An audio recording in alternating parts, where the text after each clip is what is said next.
조은총 목사와 함께하는 영성 산책 시간입니다. 인간이 이해하기 힘든 것 중에 하나가 바로 하나님의 섭리죠.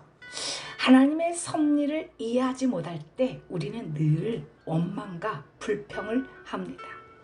자신의 그 힘든 마음을 위로받으려고 늘 사람을 찾으며 핸드폰을 붙들며 험담과 욕설, 자기의 소견을 달고 살죠. 그러나 하나님의 섭리를 깨달은 사람은 묵묵히 그 험악한 세월을 이겨나갑니다. 입을 닫고 끊임없이 기도를 하죠. 허구한 날 이런 찬송을 부르면서 주 안에 있는 나에게 딴 근심이 있으랴. 십자가 밑에 나가 내 짐을 풀었네. 그 두려움이 편하여 내 기도 되었고 전날의 한숨 편하여 내 노래 되었네. 내 주와 맺은 언약은 영 불변하시니 그 날아가기까지는 늘 보호하시네. 경륜이란 하나님께서 지상 계획을 전개하시는데 주도권을 잡으시고 이루어 가시는 것을 말합니다. 하나님이 역사의 고삐를 움켜쥐시고 개인의 삶을 통해 그분의 뜻을 이루어 가시죠. 이것이 하나님의 섭리 곧 경륜이죠. 그리스도인의 삶은 하나님의 섭리를 알고 믿고 사는 삶입니다. 하나님께서 나를 만들어 가시려고 아픔도 주시고 시련도 주신 것을 믿고 맡기죠. 마치 조각가가 돌을 다듬어 아름다운 형상을 만들어내듯이 하나님의 손이 자신의 삶을 다듬고 계심을 믿는 거죠. 이제는 우리가 너무나 잘 알다시피 요셉은 애굽에서 바로의 시위대장 보디발의 집에 팔려갔습니다. 그런데 그곳에서 무엇이 기다리고 있었죠? 네, 보디발의 아내 유혹이 기다리고 있었습니다. 날마다 같이 동침을 하자고 조르는 것은 물론 눈을 찡긋하고 엉덩이를 툭툭 치며 가슴을 부벼대고 유혹을 하였죠. 마치 사람이 사자를 피하고 곰을 피하느라 몸은 부서지고 지치고 상하고 만신창입니다. 영혼은 갈기갈기 찢겼고 피를 질질 흘리며 겨우 숨을 헐떡거리고 있죠. 좀 쉬고 싶어. 집에 들어가서 손을 벽에 대었는데 글쎄 뱀에 물린 거예요. 안식과 평안을 얻고자 기대었는데 그놈의 꽃뱀이 있었던 거죠. 인생을 꽉 하고 물리고 호되게 당한 거죠. 마치 사람이 사자를 피하다가 곰을 만나거나 혹은 집에 들어가서 손을 벽에 대었다가 뱀에게 물림 같도다. 이스라엘 백성들 역시 마찬가지였죠. 광야 40년 동안의 성막을 중심으로 최선을 다하여 하나님과 동행하며 살아왔습니다. 열심히 구름기둥과 불기둥을 쫓아서 여호와의 명을 쫓아서 살아왔죠. 그런데 그들의 인생 막판에 어떻게 되나요? 발람의 깨에 빠지고 말죠.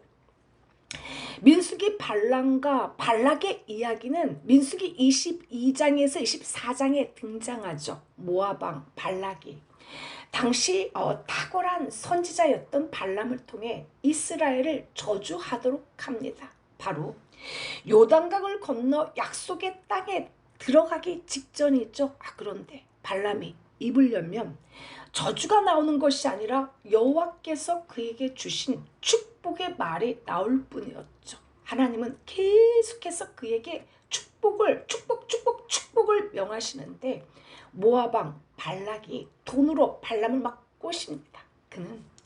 그가 내놓은 물질에 눈이 어두워지자 이스라엘을 몰락시킬 깨를 생각해내죠. 모압 여자들이 이스라엘 남자들을 유혹해서 우상 숭배 음란한 연회에 참석하게 하면 된다고 발락에게 기뜸합니다. 그렇게 되면 이스라엘의 의로우신 하나님이 화를 내가 쓴 파우스트라는 유명한 소설이 있습니다. 파우스트는 열심히 서재에서 공부하고 자기 일에만 열중하는 성실한 사람이었죠. 그러던 어느 날 그는 자신이 점점 늙어가고 마음에 공허함을 느꼈습니다. 인생이 허무해졌죠. 인간의 내면에는 누구나 예외 없이 애정의 욕구, 사랑의 욕구가 있죠. 사랑하고자 하는 욕구, 사랑받고자 하는 그 마음. 그런데 하나님이 정해주신 질서를 넘어서 그 애정과 사랑이 무절제하게 발산하게 될 때 그것을 가리켜 더러운 정욕이라고 부르죠. 파우스트의 마음이 공허해지자 순간적으로 인생의 마지막을 다만 얼마 동안이라도 마음껏 즐겨보고 싶은 충동이 일어났습니다. 베드로후서 2장 14절에 보면 재미있는 구절이 있죠. 사단은 음심이 가득한 눈을 가지고 범죄하기를 그치지 아니하고 굳세지 못한 영혼들을 유혹한다고 나와 있죠. 한번 베드로후서 2장 14절을 큰 소리로 읽어볼까요? 음심이 가득한 눈을 가지고 범죄하기를 그치지 아니하고 굳세지 못한 영혼들을 유혹하며 탐욕에 연단된 마음을 가진 자들이니 저주의 자식이라. 우리는 사탄이 내 몸과 영혼을 노리고 접근하는 것을 물리칠 강한 영혼, 강한 정신을 가지고 있어야 합니다. 자신을 지켜야 하고 가정과 자녀들을 지켜내야 하죠. 파우스트가 굳세지 못한 마음으로 정욕에 허덕일 때 메피스토 펠레스라는 악마가 찾아와서 유혹하죠. 그는 자신의 영혼을 악마에게 맡기고 그 대가로 젊은 청년이 됩니다. 메피는 파우스트에게 절세 미녀인 그레첸이란 소녀를 소개하죠. 이야, 대단한 악마예요. 젊게 젊은 절세 미녀를 소개시켜서 파우스트의 영혼을 점점 중독으로 빠져들어가게 합니다. 그의 영혼이 헤어나오지 못할 지경에 이르죠. 그런데 감기와 사랑은 숨길 수가 없다고 하죠. 옆에 있는 사람들이 다 눈치를 채기가 쉽습니다. 그레첸의 어머니가 그 사실을 알고 관계를 끊게 하려고 하죠. 그러자 소녀는 자기들의 사랑에 방해가 되는 엄마를 독살시켜 버립니다. 이 사실을 안 그레첸의 오빠가 분노하죠. 두 사람의 관계를 보고만 있겠습니까? 가만히 안 두죠. 결국 파우스트는 그 오빠와 결투를 합니다. 누가 죽을까요? 네, 그레첸의 오빠가 칼에 찔러 죽습니다. 한 가정이 풍지박산이 되는 것은 아주 순간이죠. 찰나입니다. 이때 악마는 환호성을 치면서 매우 기뻐하면서 파우스트에게 이제 마음껏 그레첸과 사랑을 속삭여도 된다고 말하죠. 하지만 그때 소녀 그레첸은 이미 미쳐버리고 말았습니다. 파우스트는 소녀를 고치려고 백방으로 노력하다 효력이 없자 그가 마지막으로 찾아간 곳이 하나님이죠. 그레첸은 하나님의 품에 안기게 됩니다. 악마는 다시 파우스트를 찾아와 유혹하죠. 하지만 파우스트는 악마의 유혹을 물리치고 하나님의 품에 안깁니다. 요셉 역시 환경과 경제적 궁핍, 인생의 실패와 낙오자라는 사자와 싸우고 형제들에게 배신당하고 노예로 팔려갔을 때 정신장난에 걸릴 것 같은 그 우울증이라는 곰과 싸웠죠. 보디발의 집에 왔을 때는 불에서 꺼낸 그슬린 나무였습니다. 그런데 그곳에 뱀이 기다리고 있는 거예요. 보디발의 부인인 부잣집 마마님이 성유리를 즐겨주면 자신의 스폰서가 되어준다는 거예요. 여자의 몸도 마음껏 탐닉하고 일확천금이란 돈도 두 손에 쥐어주게 되니 그야말로 일석이조죠.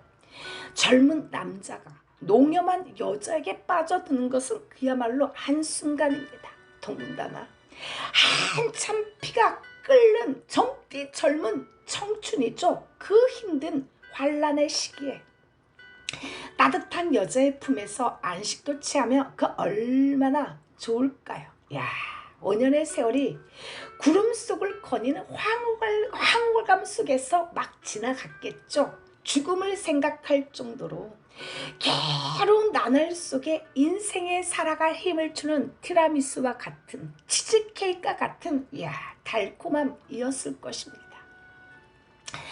그런데 요셉은 어떻게 행동을 하였나요? 그 여인이 날마다 요셉에게 청하였으나 요셉이 듣지 아니하고 동침하지 아니할 뿐더러 함께 있지도 않았습니다. 요셉은 끊임없이 영혼과 마음에 하나님을 의식하고 하나님을 달고 살았죠. 그는 이렇게 말했죠. 당신은 그의 아내입니다. 그런즉 내가 어찌 이 큰 악을 행하여 하나님께 죄를 지으리까. 이 시간에 주를 향한 나의 사랑을 주께 고백하소서라는 찬양으로 영성 산책을 시작합니다.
할렐루야.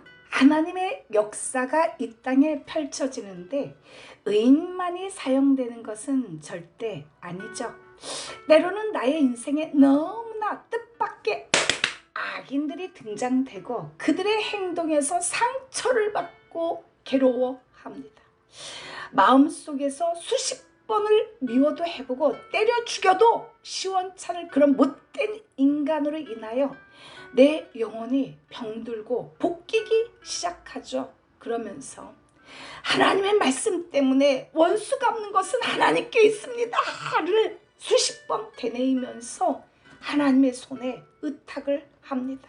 하나님은 악인을 통하여서도 목적을 이루어 가시죠. 인간의 의도와는 상관없이 하나님께서 자신의 계획을 수행하는 것은 설명할 수 없는 하나님의 신비입니다.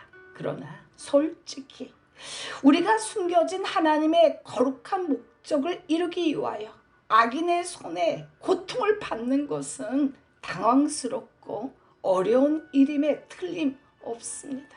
그러나 거기에 하나님의 섭리가 있죠. 요셉이 잔인한 인간성의 소유자들이었던 형들의 손에 의하여 사경에 이르고 팔려갈 때 그들을 하나님이 사용한다고 생각을 하였을까요? 그러나 요셉은 숨이 끊어지는 그날까지 하나님의 섭리를 이야기하죠. 꿈을 해석할 때도 자식을 낳을 때도 인생의 모든 순간에 하나님을 이야기합니다.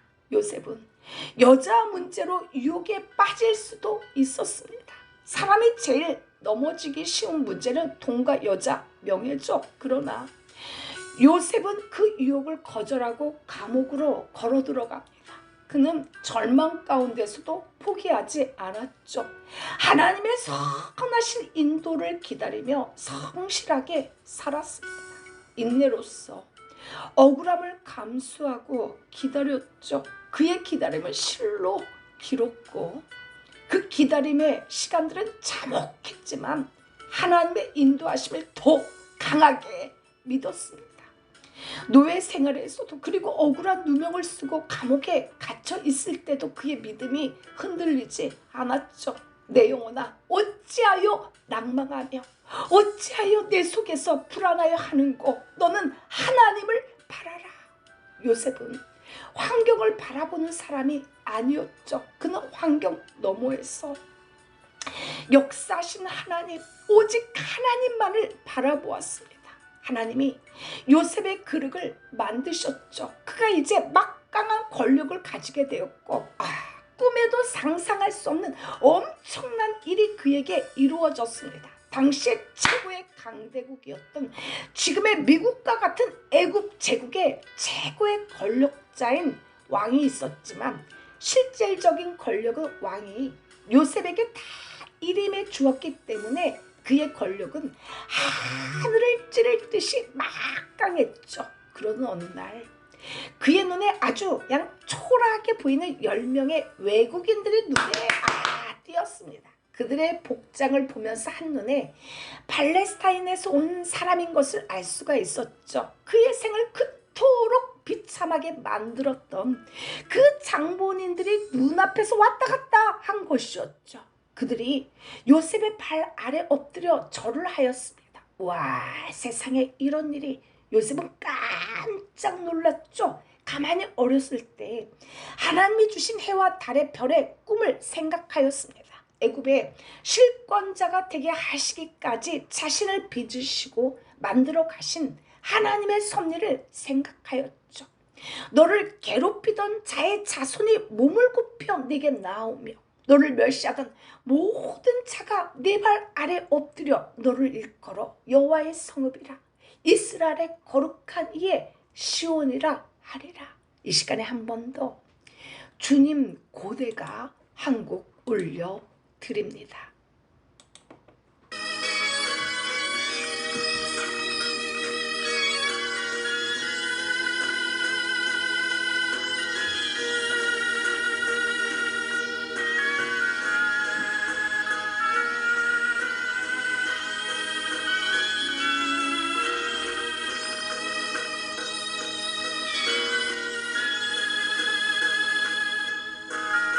나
천년을 하루같이 기다린 주님, 내 영혼 당하는 것 볼 수 없어서 이 시간도 기다리고 계신 내 주님,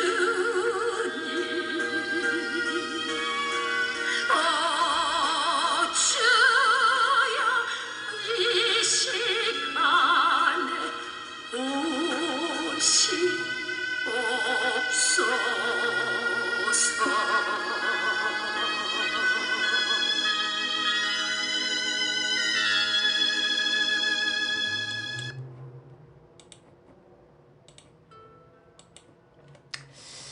할렐루야. 요셉은 베냐민과 함께 종이 되겠다고 나서는 모든 형제들의 모습을 보고 이제는 더 이상 자신의 신분을 감추지 않았습니다. 본물이 터지듯이 밀려오는 정을 억제할 수 없었던 요셉은 모든 하인들을 모두 다 밖으로 나가도록 내보낸 후에 형제들 앞에서 자신의 신분을 밝혔죠. 형들에게 아버지의 안부를 물었습니다. 형들은 너무 놀라서 아무 대답도 하지 못했죠. 그들이 노예로 판 요셉이 세상의 총리가 되었으리라고는 꿈에도 아무도 생각을 할 수 없었습니다. 하나님은 이 성을 초월하여 일을 하시죠. 요셉은 형들을 자신에게 가까이 와서 자신을 보게 하였죠. 자신을 믿지 못하는 형제들에게 다시 한번 자신은 형들이 판 요셉이라고 말을 합니다. 요셉은 형들이 자신을 팔았으므로 자신이 얼마나 고생했는지를 말하지 않았습니다. 내가 형들을 얼마나 미워했는지 말하지 않았죠. 형들의 죄를 지적하지도 않았습니다. 오히려 죄책감에 떠는 형들을 위로하죠. 자신을 이집트로 애굽으로 보낸 것이 단순히 그들의 행위가 아니라 하나님의 계획 속에 있었음을 설명합니다. 하나님께서 생명을 구원하시기 위해 자신을 이곳에 보냈다고 말하죠. 그는 기근이 아직 5해나 더 남아있기 때문에 가족들이 애굽의 고센 땅에 와서 함께 지내야 한다고 설명하죠. 다 같이 창세기 45장 7절과 8절 같이 읽습니다.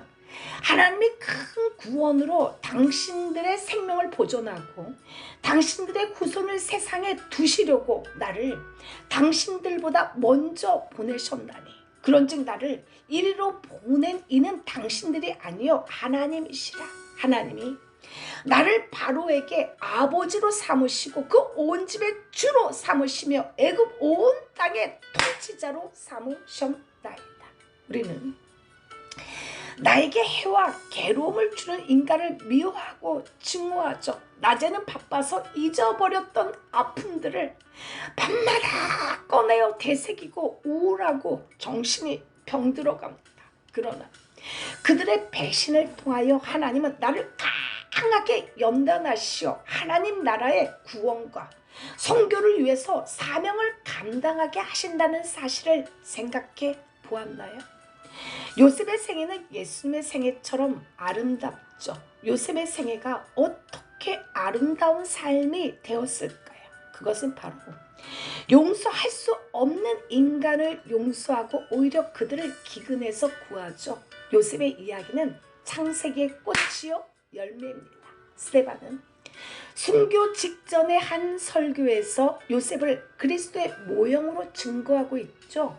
형제들에게 버림을 받고 감옥에 간 요셉의 삶은 그리스도의 삶과 유사합니다.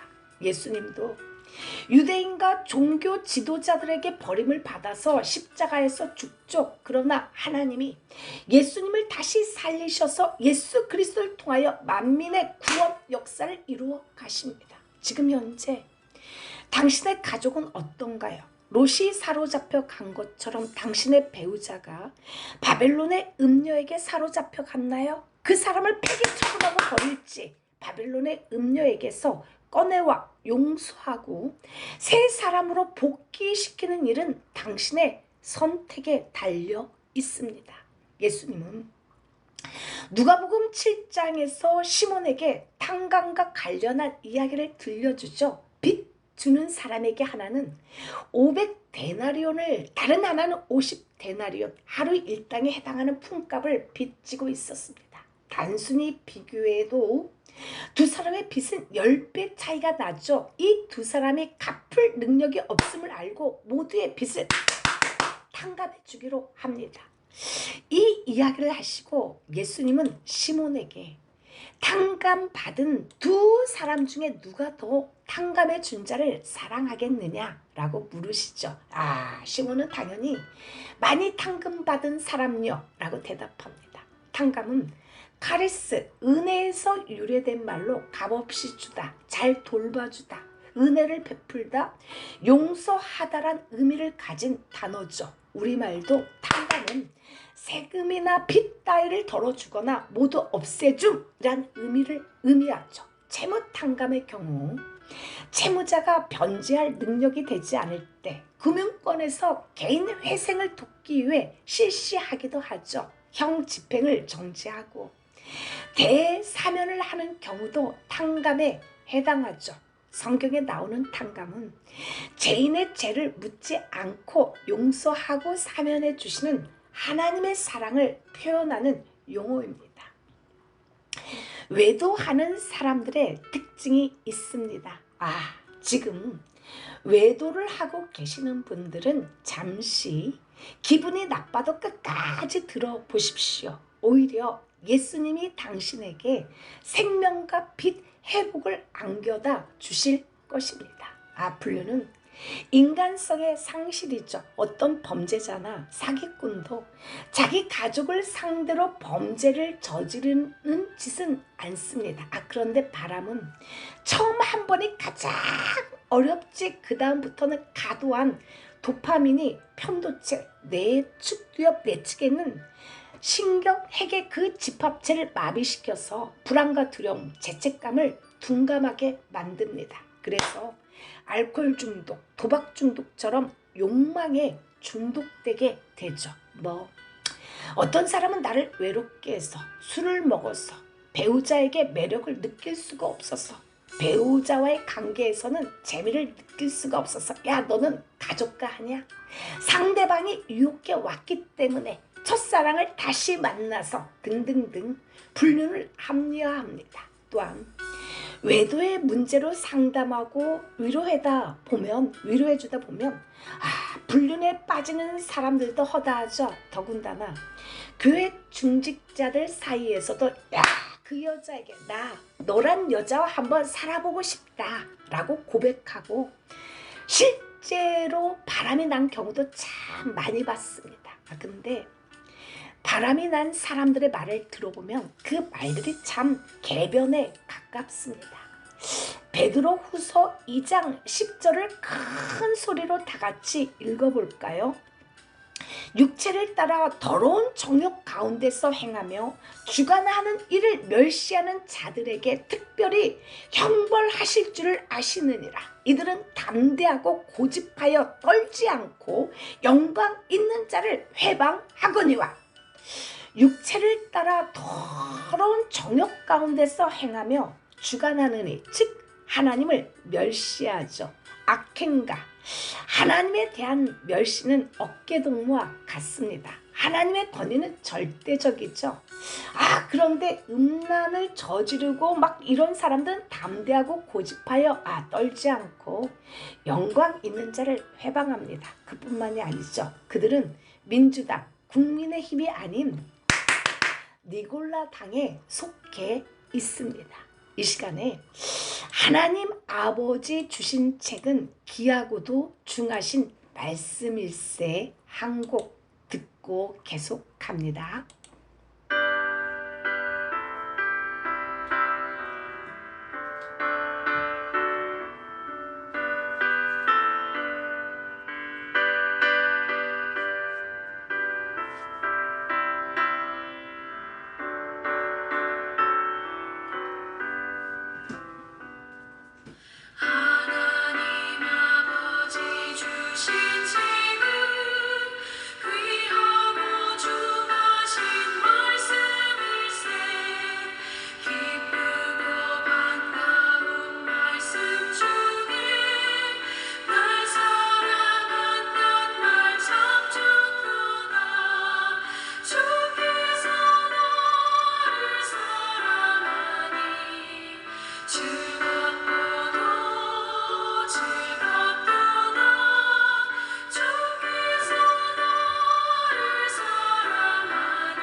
할렐루야. 니골라당이 무엇인가요? 요한계시록 2장에 보면 버가모 교회에 대한 책망이 나오죠. 버가모 교회의 문제가 무엇인가요? 니골라당의 교훈을 지키는 문제죠. 골치가 찌끈찌끈합니다. 에베소 교회는 니골라당의 행위를 미워하는데 오직 내게 이것이 있으니 네가 니골라당의 행위를 미워하는도다. 나도 이것을 미워하노라 라고 계시록 2장 6절에서 분명하게 말씀을 하시는데 버가모 교회는 이 니골라당의 교훈을 지킨다는 거예요. 니골라당이 무엇인가요? 요한계시록 2장 13절과 14절을 큰 소리로 다 같이 읽습니다. 네가 어디에 사는지를 내가 아노니 거기는 사탄의 권자가 있는 데라. 네가 내 이름을 굳게 잡아서 내 충성된 증인 안디바가 너희 가운데 곧 사탄이 사는 곳에서 죽임을 당할 때도 나를 믿는 믿음을 저버리지 아니하였도다. 그러나 네게 두어 가지 책망할 것이 있나니 거기 네게 발람의 교훈을 지키는 자들이 있도다. 발람이 발락을 가르쳐 이스라엘 자손 앞에 걸림돌을 놓아 우상의 재물을 먹게 하였고 또 행음하게 하였느니라. 지금 바람을 피우고 있는 사람이 사는 곳, 그것은 바로 사탄의 권자라는 거예요. 바벨론의 음료와 같이 살고 있습니다. 니골라당의 행위는 발람의 행위와 연관이 되어 있죠. 강야 생활 중에도 하나님을 붙들고 잘 신앙생활을 하였는데 막판에 음녀에게 넘어졌습니다. 니골라당은 교회 안에서 사악한 교리를 퍼뜨리고 있었죠. 그들 한 예로 예수님이 우리에게 주신 자유는 죄짓는 자유라고 말을 하죠. 예수님이 우리를 율법에서 자유케 하셨기 때문에 우리가 더 이상 율법 아래 있지 아니하고 은혜 아래 있기 때문에 마음껏 죄를 지어도 하나님의 은혜로 사함을 받을 수 있다는 거예요. 그리고 은혜를 계속 경험하기 위해서는 죄 가운데 용서하신 하나님을 체험하라고 말합니다. 은혜를 누리기 위해 죄를 가볍게 여기고 죄를 정당화하는 교리죠. 이게 얼마나 우리에게 위로가 되는 말인가요? 죄에 대하여 우리가 용감하고 참 평안하게 만들지 않는가요? 니골라당에게 속한 사람은 하나님의 사랑과 공의의 두 측면이 아니라 하나님의 사랑만 강조합니다. 사실 그 은혜를 잊기 위해 얼마나 많은 아픔과 참음 그리고 용서가 있었는지를 간과한 거짓된 신앙인데도 말이죠. 지금 나의 배우자가 사탄의 권자에 잡혀 있나요? 바벨론 음녀에게 붙잡혀서 포로가 되어 있나요? 당신의 배우자는 지금 영적인 막달라 마리아입니다. 예수님을 따르던 여인들 가운데 마리아라는 이름을 가진 여인들이 여러 명 있었죠. 7 귀신이 들렸다가 고침받은 여인을 가리켜서 막달라 마리아라고 합니다. 막달라 마리아는 디베라 근처의 작은 성읍인 막달라 출신이었기 때문에 그렇게 불렀습니다. 7 귀신이 들렸다는 것은 마리아의 상태가 아주 심각했다는 것을 말해주고 있죠. 7은 모든 것이며 귀신은 지옥의 사악한 그 자질을 의미합니다. 입을 열면 개변을 늘어놓은 막달라 마리아죠. 그러나 그런 막달라 마리아를 예수님은 용서하시고 품어주셨죠. 다 같이 누가복음 7장 40절로 43절 같이 읽습니다. 예수께서 대답하여 이르시되 시몬아 내가 네게 이를 말이 있다 하시니 그가 이르되 선생님 말씀하소서. 이르시되 빚 주는 사람에게 빚진 자가 둘이 있어 하나는 500데나리온을 졌고 하나는 50데나리온을 졌는데 갚을 것이 없으므로 둘 다 탕감하여 주었으니 둘 중에 누가 그를 더 사랑하겠느냐. 시몬이 대답하여 이르되 내 생각에는 많이 탕감을 받은 자니이다. 이르시되 내 판단이 옳다 하시고 일곱 귀신이 들렸다가 해방이 된 막달라 마리아는 제자들보다 아주 끝까지 예수님을 따라갔습니다.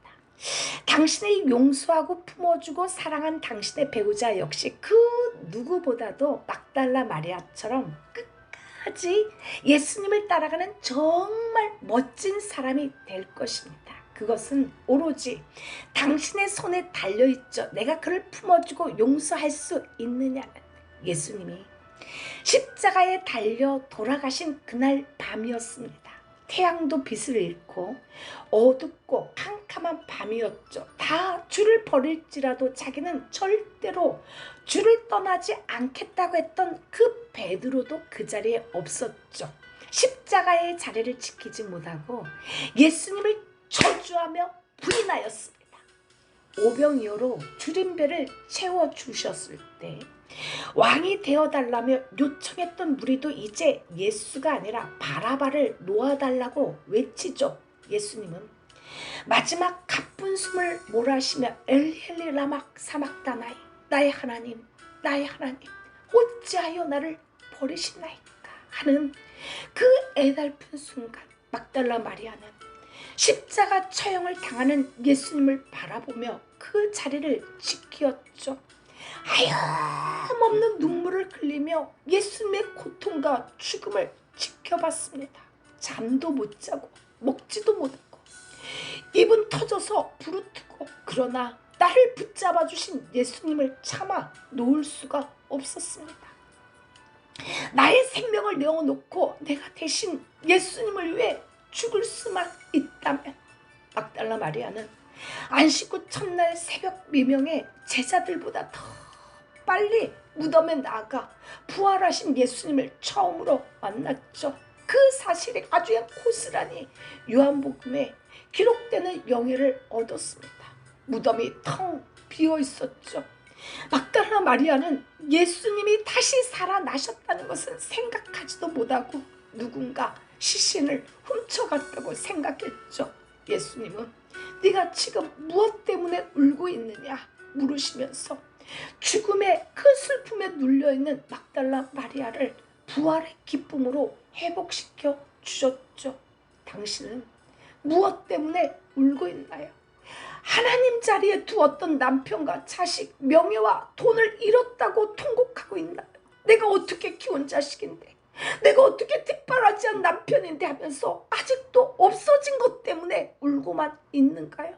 그 힘든 사건을 통해 내 앞에 찾아와 나를 부르시는 주님의 음성을 들으실 수 있기를 간절히 축복드립니다. 이 시간에 사랑하는 자녀야 한 곡 올려드립니다.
질투 죄악으로 내 뜻대로 살아가다 찢어지고 병들어서 세상 사람 외면할 때 주여 어디 계십니까? 이 죄인 찾고 있어요. 사랑하는 자녀야, 내 너를 위하여 사랑하는 아들까지 가시며 유한 서단다.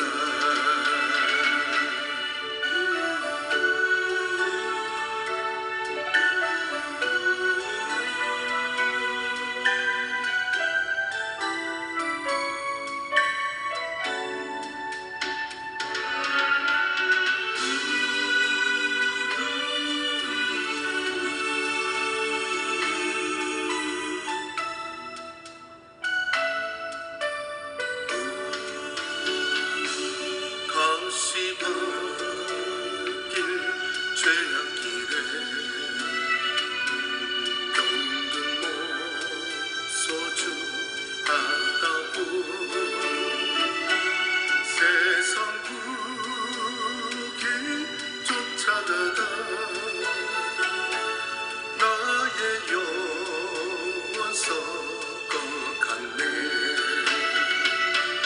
만신창이 모습으로 주님 앞에 엎드려서 주님 어디 계십니까? 이 죄인 만나 주세요. 사랑하는 자녀야, 내 너를 위하여 사랑하는 아들까지 십자가에 달렸단다. 십자가에 달렸단다.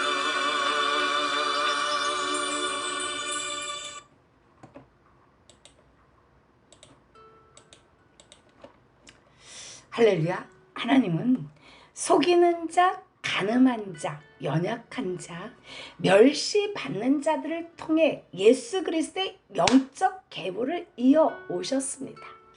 마태복음에 나온 예수 그리스도의 족보를 한번 보십시오. 거기에 기록이 된 다말, 라합, 룻, 우리아의 아내를 보세요. 어떠한 사람들인가요? 시아버지와 관계한 다말, 몸을 파는 창녀 라합, 남편을 잃은 이방 여인 룻, 우리아의 아내는 유부녀의 유부녀, 우리가 너무나 잘 아는 분류는 사랑이 아니며 욕망에 중독된 나의 죄의 상태입니다.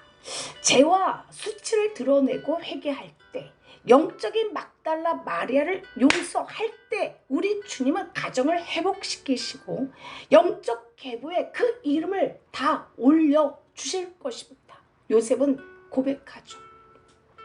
하나님이 큰 구원으로 당신들의 생명을 보존하고 당신들의 후손을 세상에 두시려고 나를 당신들보다 먼저 보내셨습니다. 하나님께서 야곱 가문에 남겨놓기 위하여 자기를 애굽으로 먼저 보냈다는 것이죠. 여기서 하나님이 당신들의 생명을 보존하고 에서 이 보존이란 말은 남겨놓음이란 말에서 유래했죠. 이 말은 남은 자의 은총을 알려주는 표현 가운데 하나죠. 남은 자란 에덴 동산에서 시작된 하나님의 구속 역사의 전 기간 가운데 그 시대마다 인간의 범죄와 타락으로 하나님의 공의로운 심판이 임하는 가운데도 하나님이 남겨두신 소수의 의인들을 가리킵니다. 죽음의 제약에서 주님의 용서로 살아남은 자가 있습니까? 죽음의 그 질병에서 살아남은 자가 있나요? 죽음의 핍박에서 살아남은 자가 있습니까? 죽음의 전쟁에서 살아남은 자가 있나요? 죽음에 이르는 사업 실패에서, 죽음에 이르는 절망에서 절망하지 않고 살아남은 자가 있습니까? 왜 하나님이 나를 남겨주었을까요? 왜 하나님이 우리 가정을 구원하셨을까요? 영적인 야곱의 가족을 보존하기 위함이 아닌가요? 잃어버린 아브라함의 자손을 찾기 위하여 우리를 남겨놓지 않았던가요? 7 귀신이 들렸던 막달라 마리아는 정말로 지옥의 저주를 받아 마땅한 죄인 중에 죄인이었는데 예수님의 극심한 은혜와 사랑, 평안과 자유함의 손길에 의해서 구원함을 받았고 감사와 기쁨을 누리게 되었습니다. 예수님은 부활하셔서 12 제자들에게 먼저 나타나시지도 않고 영적인 그 막달라 마리아에게 먼저 나타나셨죠. 그리고 두려움에 쌓이는 제자들에게 가서 예수님의 그 부활 사건을 전하라는 아주 귀중한 사명까지 부여하셨습니다. 가서 예수님의 부활 사건을 전하십시오. 가서 예수님의 부활과 소망을 전하는 사명으로 나아가는 가족 마하나임이 되시길 간절하게 축복을 드립니다. 요셉의 형제들은 바로가 보낸 마차와 선물을 가지고 가나안으로 돌아가죠. 그들은 아버지 야곱에게 요셉이 살아있으며 애굽의 총리가 되었다는 그 놀라운 소식을 전합니다. 처음에 야곱은 이 말을 믿지 못하고 어리둥절하지만 요셉이 보낸 마차와 선물을 보고 비로소 그 소식을 믿고 기쁨에 넘치게 되죠. 이 장면은 오랜 슬픔에 잠겨있던 야곱이 희망을 되찾는 순간입니다. 다같이 창세기 45장 25절로 28절 마지막으로 같이 읽습니다. 그들이 애굽에서 올라와 가나안 땅으로 들어가서 아버지 야곱에게 이르러 알려 이르되 요셉이 지금까지 살아있어 애굽 땅 총리가 되었더이다. 야곱이 그들의 말을 믿지 못하여 어리둥절하더니 그들이 또 요셉이 자기들에게 부탁한 모든 말로 그에게 말하며 그들의 아버지 야곱은 요셉이 자기를 태우려고 보낸 수레를 보고서야 기운이 소생한지라. 이스라엘이 이르되 조카도다. 내 아들 요셉이 지금까지 살아있으니 내가 죽기 전에 가서 그를 보리라 하니라. 주님, 하나님의 눈으로 나의 인생을 바라보지 못하고 하나님의 섭리를 이해하지 못해서 오랜 세월을 어두운 마음과 슬픔, 공허, 불신과 불평, 욕으로 살아온 세월을 용서하여 주옵소서. 각오의 배신을 뛰어넘어 하나님의 섭리 속에서 고난의 의미를 발견한 요셉처럼 진정한 믿음의 소유자가 되게 하옵소서. 우리의 삶을 주관하시고 섭리하시는 분이 오직 하나님 한 분이심을 깨닫게 하옵소서. 인생의 주인이 하나님이심을 늘 끊임없이 고백하게 하소서. 예수 이름으로 기도를 올려드립니다. 아멘. 이 시간에 방언으로 다 같이